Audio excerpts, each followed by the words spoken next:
Para você poder produzir, né, um burro, uma mula, né, você tem que colocar lá o jumento para poder pegar a égua, né? Só curiosidade, aqui no Nordeste a gente tem a expressão lá, né, mandar os outros lá para baixa da égua, né? É mandar os outros meio que, sei lá, pra puta que pariu e tal, né? Baixa da égua, o cara vai lá, abre um buraco no chão para a égua poder entrar, né, para poder o jumento conseguir alcançar a égua, né?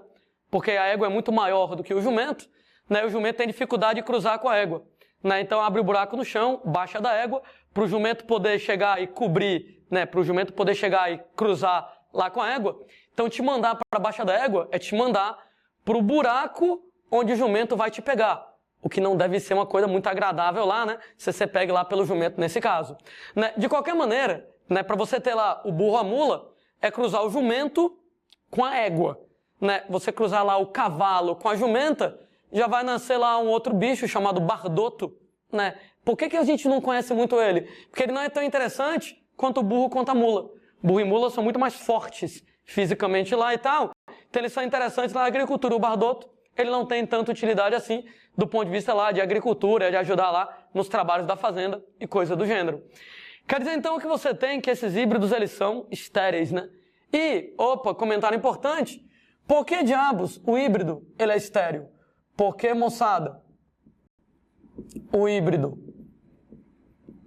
ele é estéril? Ora, por que o híbrido ele é estéril? Vamos pegar o caso do jumento com a égua, né? O número de cromossomos do jumento, moçada, ele vai ser 2N igual a 62 cromossomos. O número de cromossomo da égua é 2N igual a 64 cromossomos, né? Que quer dizer que quando o jumentinho faz meiose, ele vai produzir gametas, que tem lá N igual a 31 cromossomos. No caso lá da égua, quando ela vai fazer a meiose dela, ela vai produzir gametas N igual a 32. Quando o jumentinho pega a eguinha, né, bota lá a eguinha na baixa da égua, né, para o jumentinho pegar ela, você tem, moçada, para nascer o burro ou mula, o número de cromossomos N deles é no mínimo estranho, né? 31 mais 32 vai dar 63. E, moçada, 63 é um número ímpar, né? O que quer dizer que, nesse caso, não dá para dividir por 2 na meiose. Se não dá para dividir por 2 na meiose, quer dizer, então, que a meiose é inviável, quer dizer que esses caras não conseguem produzir gametas. Calma, que muita gente explica desse jeito, mas eu não acho que é uma explicação que seria muito satisfatória.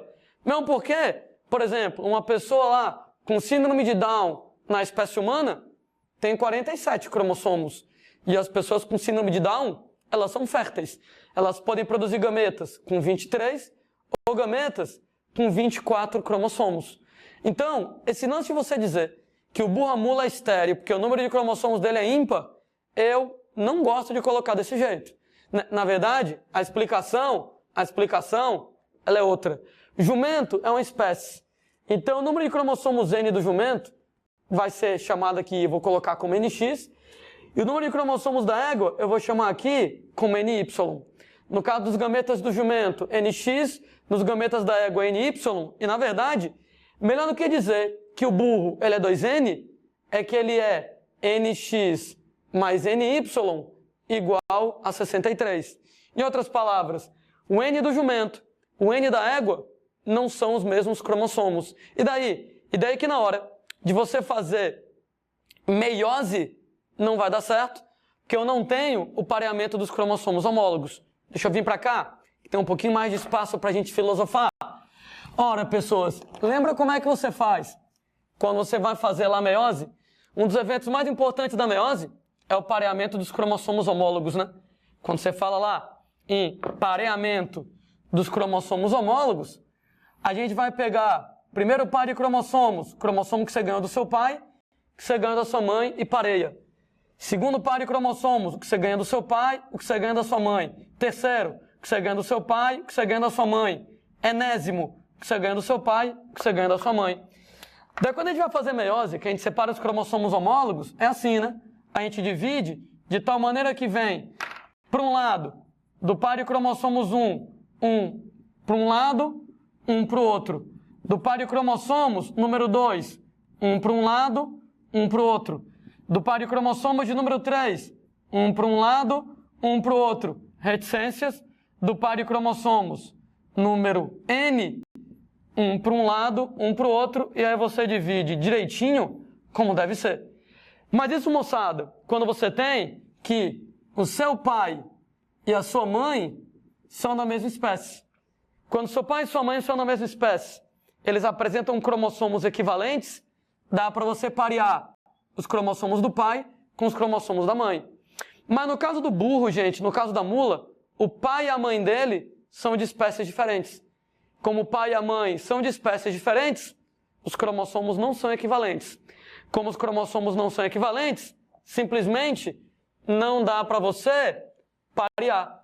Em outras palavras, quando você pega lá, no caso do burro da mula, ora, gente, o cromossomo 1 do jumento não é equivalente ao cromossomo 1 da égua.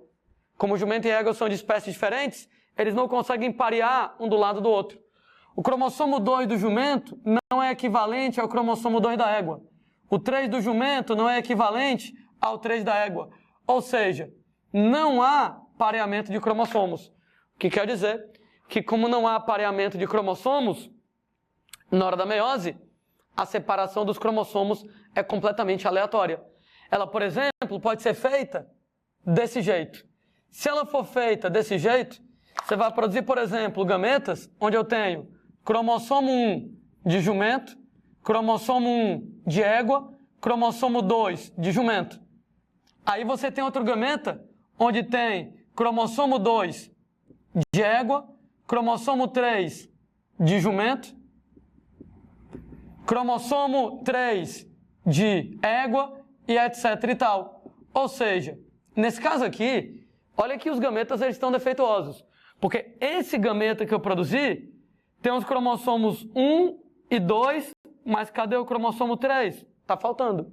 Esse aqui tem os cromossomos 2 e 3, mas cadê o cromossomo 1?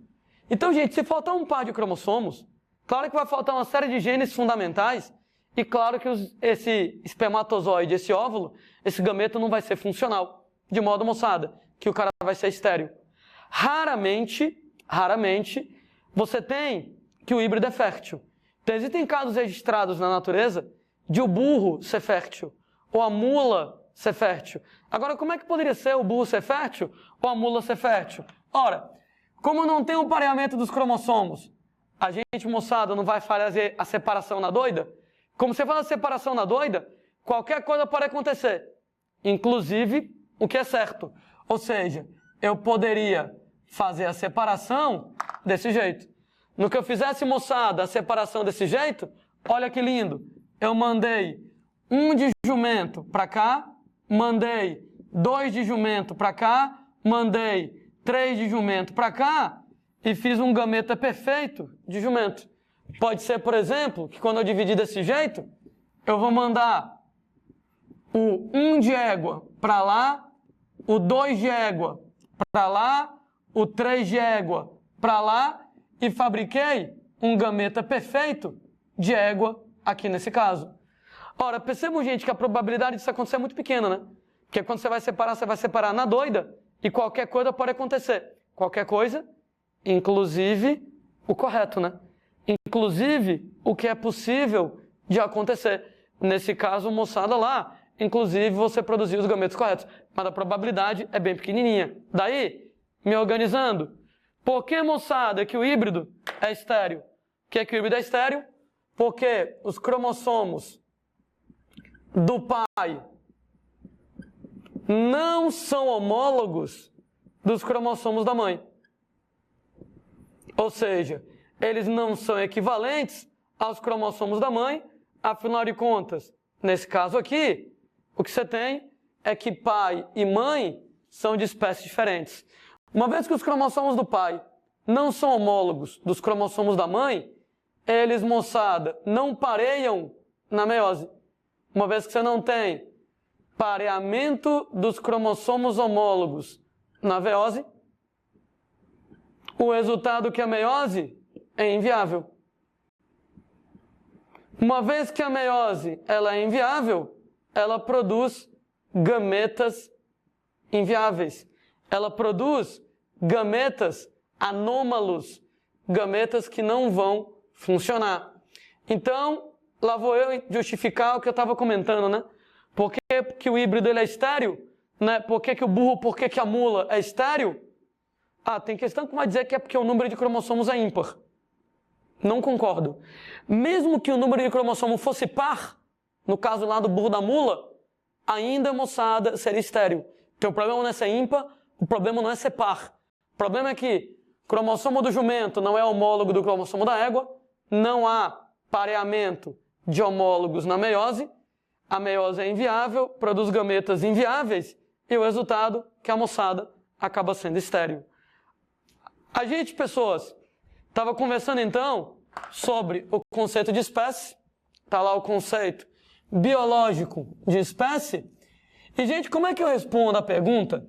Dados dois carinhas, fulano e cicrano, será que A e B, eles são da mesma espécie? Ou será que dois carinhas A e B, eles são de espécies diferentes? Para você responder essa pergunta, se A e B são da mesma espécie ou de espécies diferentes, você vai fazer duas outras perguntas para você e vai analisar. Pergunta número 1, será que A e B podem cruzar, gente? Aí, se você vai lá e analisa essa pergunta, tem duas possíveis respostas.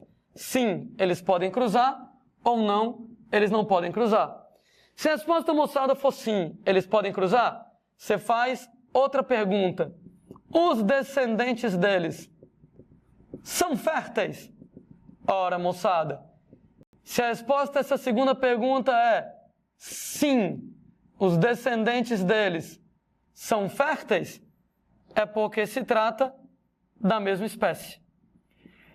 Mas se a resposta, gente, a essa segunda pergunta é não, os descendentes não são férteis, eles são estéreis, nesse caso, trata-se de espécies diferentes. Bom, a primeira pergunta foi, podem cruzar? A resposta poderia ter sido sim ou poderia ter sido não. Se a resposta a essa primeira pergunta foi não, eles não podem cruzar, você faz outra pergunta. E descendentes de outros cruzamentos deles podem cruzar? Filhos, netos e bisnetos, gerados em outros cruzamentos, podem cruzar, gerando descendentes férteis. Ora, moçada, de novo, duas possíveis respostas. Se a resposta é sim, eles não podem cruzar, mas os filhos deles podem cruzar, gerando descendentes férteis, é porque eles são potencialmente intercruzantes. Se eles são potencialmente intercruzantes, eles são da mesma espécie. Se a resposta, moçada, foi não, eles não podem cruzar, e os filhos deles de outros cruzamentos também não podem cruzar, gerando descendentes férteis, é porque eles não são potencialmente intercruzantes e eles serão de espécies distintas aí nesse caso. Sendo pessoas explicando ainda melhor para vocês o que é que está acontecendo, né? Então, nesse caso, que tal pegar exemplos a respeito dessa situação? A gente estava comentando com vocês o episódio lá do pastor alemão e do lobo. Será que pastor alemão e lobo são da mesma espécie? Gente, pastor alemão e lobo podem cruzar? Às vezes, né? Às vezes, eles podem até cruzar. Os descendentes são férteis? Não, não são férteis. E por isso que pastor alemão e lobo são de espécies diferentes. Por exemplo, pastor alemão e poodle são da mesma espécie? Pastor alemão e poodle são da mesma espécie. Pastor alemão e poodle podem cruzar? Não, não podem cruzar, por causa do problema do tamanho. Descendentes gerados em outros cruzamentos podem cruzar com descendentes férteis? Aí pode, né? Eu posso pegar o pastor, cruzar com um cachorro um pouco menor, pegar o poodle, cruzar com um cachorro um pouco maior, pegar os filhotinhos desses cruzamentos, os sem raça definida, aqui na jogada, e com isso eu consigo cruzar. Ora, se os descendentes deles gerados em outros cruzamentos podem cruzar com descendentes férteis, eles são potencialmente intercruzantes, sim, eles são da mesma espécie. O esquema, moçada, que está descrito aqui no quadro, né, uma sequência de etapas que você pode chegar e seguir para responder a pergunta fulano e cicrano são da mesma espécie. Primeiro você pergunta se eles podem cruzar. Se a resposta for sim, pergunta se os descendentes são férteis. Se são, mesma espécie. Se não, espécies diferentes. Se eles não podem cruzar, analise descendentes de outros cruzamentos. Será que eles podem cruzar? Se sim, mesma espécie. Se não, espécies distintas, lembrando, cruzamentos com descendentes férteis. Que tal uma situação, um problema a respeito desse caso? Gente, questão clássica que já apareceu em todos os vestibulares do universo. E aí, quando a gente coloca essa situação problema, presta muita atenção nas regras da minha brincadeira. Era uma vez uma ilha. E nessa ilha, moçada, havia 5 variedades de um determinado bicho. Tinha lá o A, o B, o C, o D e o E. Presta atenção na minha regra. Cada variedade só pode cruzar com a variedade imediatamente vizinha. A pode cruzar com B, B com A e com C, C com B e com D, D com C e com E. Entretanto, qualquer tentativa de cruzar variedades que não são vizinhas resulta em insucesso. Por exemplo, A com C já não dá certo. A com D já não dá certo. A com E já não dá certo. Então a regra da minha brincadeira é: só pode cruzar variedades vizinhas, gerando descendentes férteis. Toda vez que você cruza variedades que não são vizinhas, não dá certo. Ou o filhote não nasce, não sobrevive, ou o descendente é estéril. Minha pergunta é muito simples. A e E são da mesma espécie ou são de espécies diferentes? Será, moçada, que na minha brincadeira A e E são da mesma espécie? E Landim, como é que eu vou responder essa pergunta? Que tal usar o nosso esquema? A e E são da mesma espécie. Beleza. Pergunta número 1. A e E podem cruzar? A e E não. Como eles não são vizinhos, eles não podem cruzar. Segunda pergunta. Descendentes tirados em outros cruzamentos podem cruzar? Ora, eu não posso cruzar o A com o E, mas eu posso cruzar o A com B, pegar o filhote, cruzar com C, pegar o filhote, cruzar com D, pegar o filhote, cruzar com E. E, moçada, se os descendentes de outros cruzamentos podem cruzar, nem que sejam os netos, os bisnetos, sim, eles são da mesma espécie. Então, nesse caso, A e E são da mesma espécie, sim, porque eles são potencialmente intercruzantes. Não dá para cruzar de modo direto A com E, mas eu posso cruzar de modo indireto A com B, B com C, C com D, D com E. Em outras palavras, moçada, esse é o mesmo esquema dos cães, né? Não sei se você conseguiu ver, mas é exatamente a mesmíssima história que a gente estava comentando a respeito lá dos cachorrinhos, né? Não dá para cruzar o pastor alemão com um poodle por causa do tamanho, né? Mas eu posso cruzar o pastor alemão com um cachorro menor, pegar esse menor, cruzar com um mais menor. Ai, chega a doer no ouvido, né? Pegar esse mais menor, cruzar com um mais menorzinho. Eita, aí que doeu no ouvido mesmo. E pegar esse mais menorzinho e cruzar com um poodle. Ora, não dá para cruzar de modo direto, mas dá para cruzar de modo indireto. E por isso, todas as raças de cachorro são da mesma espécie, não interessando o tamanho. Eles são potencialmente intercruzantes nesse caso. Eu vou dizer para vocês, moçada, que nesse caso existe fluxo gênico. O que significa o termo fluxo gênico? Fluxo gênico ou troca de genes é a possibilidade de você trocar genes entre os indivíduos. Landim, como é que você troca genes? Como é que você combina genes? Através de cruzamentos, diretos ou indiretos. Será que A pode trocar genes com E? De maneira indireta pode, né? A com E de modo direto não. Mas A passa o gene para B, aí B passa para C, C passa para D, D passa para E, através dos filhotes. Então eu estou dizendo que tem um fluxo de genes. Os genes estão passando AB, BC, CD, D. Se tem fluxo gênico, é da mesma espécie. Entre todos os cães, existe fluxo gênico, né? Porque nesse caso lá, pode ser que entre o pastor alemão e o poodle não dê para cruzar de modo direto. Mas o gene pode passar do pastor para o cachorro menor, do menor para o mais menor, do mais menor para o mais menorzinho, até que o gene chegue no poodle. Se existe fluxo gênico, todo mundo é da mesma espécie. Volta para a história da ilha. Um belo dia, moçada, acontece uma catástrofe na ilha. Uma merda grande aconteceu na ilha e D foi extinto. D foi eliminado. Pergunta para vocês, depois que D foi eliminado, A e E são da mesma espécie? Sim ou não? Será que A e E são da mesma espécie? Sendo que D foi extinto.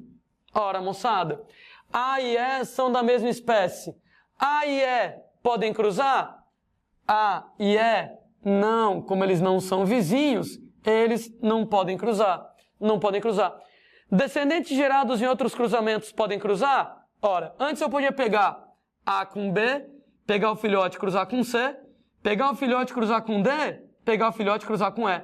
Mas agora, que não existe mais D, não tem mais como passar de C para E. O fluxo gênico foi interrompido, não dá para passar mais de C para E, e a partir do momento, moçada, que o fluxo gênico foi interrompido, não tem mais como trocar genes entre A e E.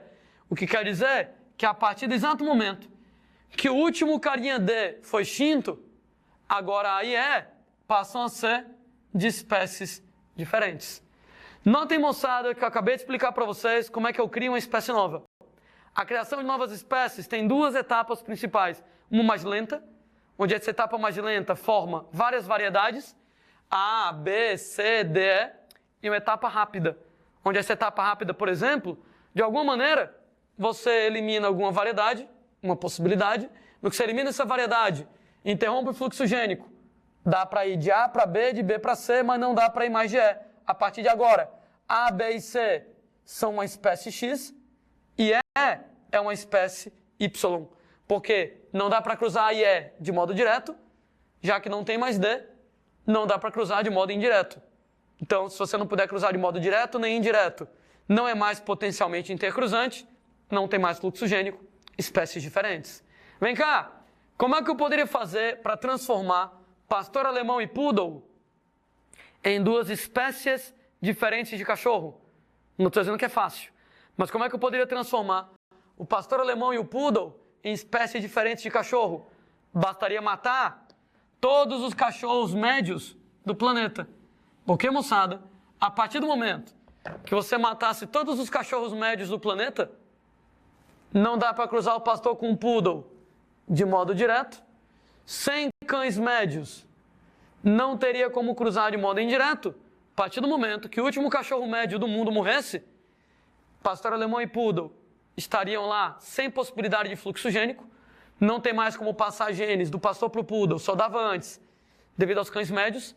Então, pastor e o poodle não são mais potencialmente intercruzantes, não podem cruzar de modo direto ou indireto, passariam a ser espécies novas, aí nesse caso.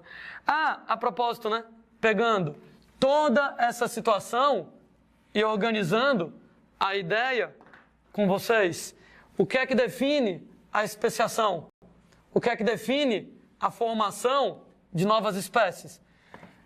Fofinhos, o que define a especiação, o que define a formação de novas espécies é a interrupção do fluxo gênico. Ou seja, a interrupção, você pode escrever de outro jeito, da troca de genes. E como é que você fala, moçada, em interromper o fluxo gênico, interromper a troca de genes? Exatamente, impedindo de você cruzar de modo direto ou indireto.